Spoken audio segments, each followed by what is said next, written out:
home games. Welcome. Thanks for joining us. That is Rick Zamperin from 900 CHML in Hamilton on the top row. That is Bubba O'Neill down below me from CHCH TV Sports in Hamilton. And beside him, Steve Milton, columnist with the Hamilton Spectator in Hamilton. There you go. He's Scott Radley from the Spectator and 900 CHML Radio. Rick Zamperin, there has been a sort of gurgling bit of talk over the last few days starting up about whether or not the CFL is going to be able to have a season. Now, it's very early. We're still only in January.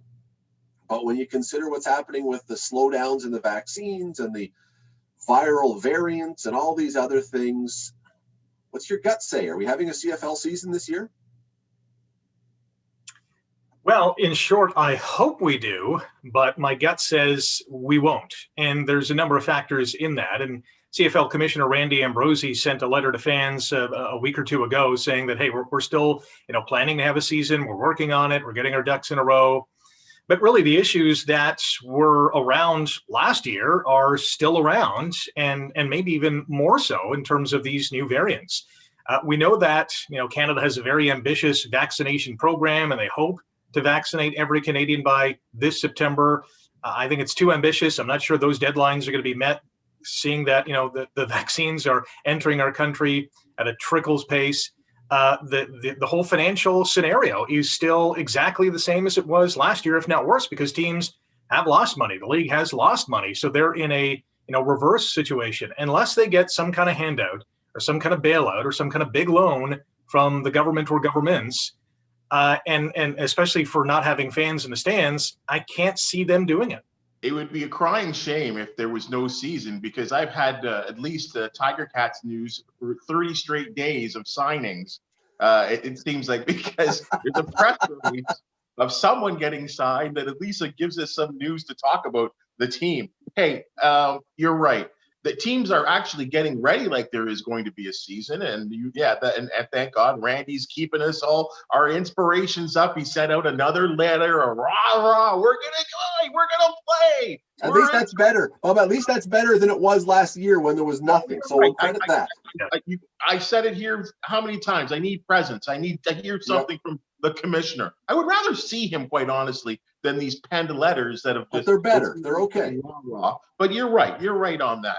But guys, how is this going to happen? Here we are. I'm in my home. I feel like I haven't left, obviously to go to work and then come home. It's a rinse and repeat.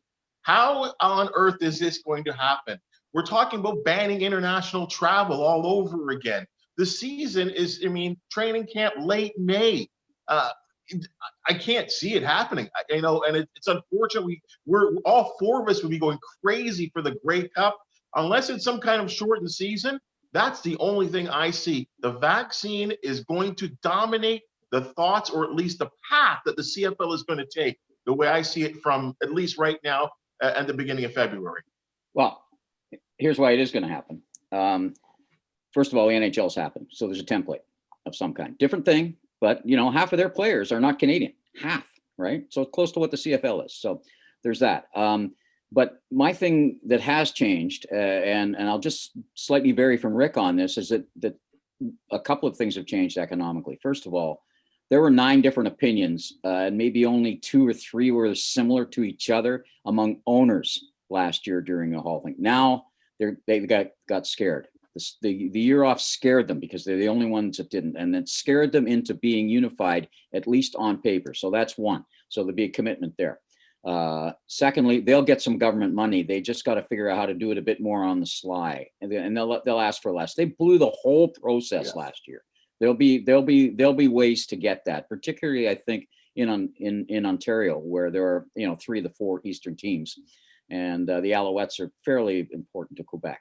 And the third thing is the players have come around. That's one of the reasons you've seen so many slews of signings. With people going back to their teams and teams not signing really, really good players because there's too much money. Those are the players that haven't understood the total face has changed. Every single guy, high profile Ticat guy, except for Braylon Addison, I think, took a cut and admitted to taking a cut and said, we have to look at the new reality. And they signed before they could go to free agency because so they know what's. Those are the things that have changed. Now, the virus could get too crazy. right? But I think you'll see some kind of no fan thing, shooting that maybe they can maybe get limited fans by October or something like this. But there'll be a season. If there isn't, it's done. Well, we'll get back to that last line you just said in just 1 second about it being done, because that's the sort of the apocalyptic scenario. Mm-hmm. I think there will be a season. I don't believe it's going to be a full season. I don't think we're going to see an 18-game season. And the reason is I did think that for a while. And then we started to see what was happening with the vaccines and the slowdowns and not getting it. Because originally they said we were all going to get vaccinated, and then we were all going to get vaccinated in Canada by September. And even if you can get everyone vaccinated by September now, I can't imagine there's going to be too many fans in stands prior to that, unless they put in some rule that says you have to show a vaccination card or something, which again becomes weird and onerous. So I can see a season beginning in late August or September on the idea that we're going to be vaccinated. But here's the question for all of you again, we'll roll this around. If the vaccine program continues to falter, and it's not September now, but it's November or December when this thing gets done, Steve's comment about it's done. Does the CFL have to throw games on and have it on TV just for the presence, even if they are losing boatloads of money with no fans in the stands? I think the short answer is, if they can get some fans in the stands, and they'll probably use, the NFL model, you got to prove that you've tested negative, only, a certain percentage of the stadium can be occupied, whether it's, 10, 15, 20, whatever the percentage is that going to be enough to kind of, allow these teams, allow these owners for the most part to tread water, considering that they're still paying, 50 plus guys to be on the field, even though they're taking pay cuts.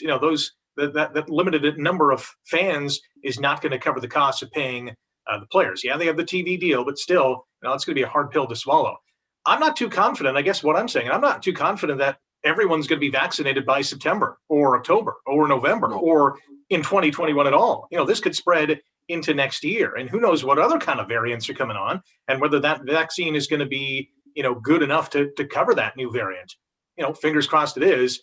But in saying that, I don't think it's the death knell of the CFL. I think that they can still miraculously regroup in 2022 and have a season. I'm with you, Rick. I mean, the reality of the vaccine, I know you've gone through all of this. I'm with you on this, and the early signs don't look good to me. And this league cannot play without fans in the stands. There will no Ontario government or Canadian government, or there will be differences of opinions within different premiers, are going to allow fans in the stands, even at a reduced limit, even with showing. It's just not going to happen in this country. We're as tight as anyone.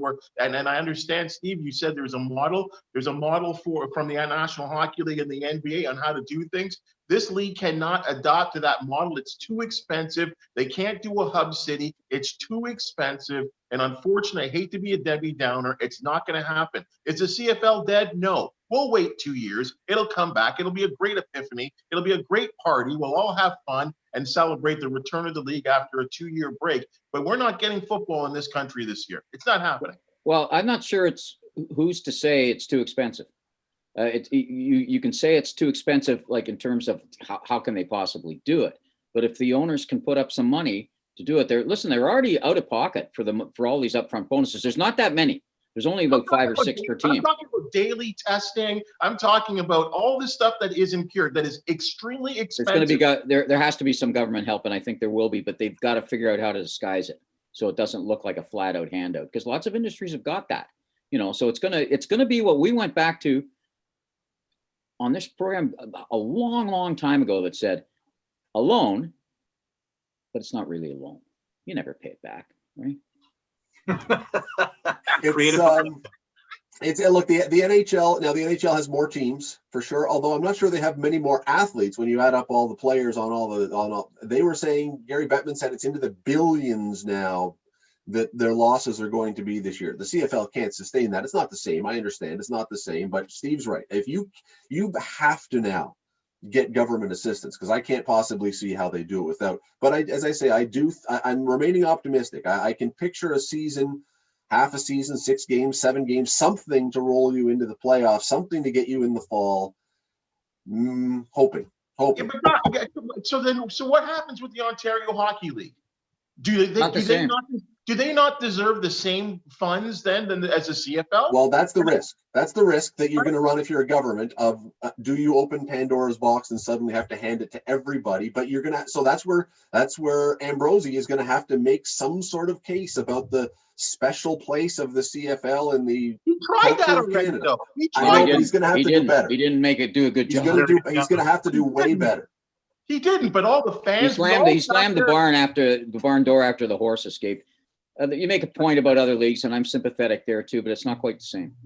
What do you guys think at home? Oh, Rick, finish. Last thought to Rick, and then we'll wrap this. No, I was going to say all great points. I think fingers crossed that it happens even in a shortened season. That'd be exciting to watch. What do you think? Will there be a CFL season? It's a pretty simple answer. Well, there's three options, I guess. Yes, no, or partial.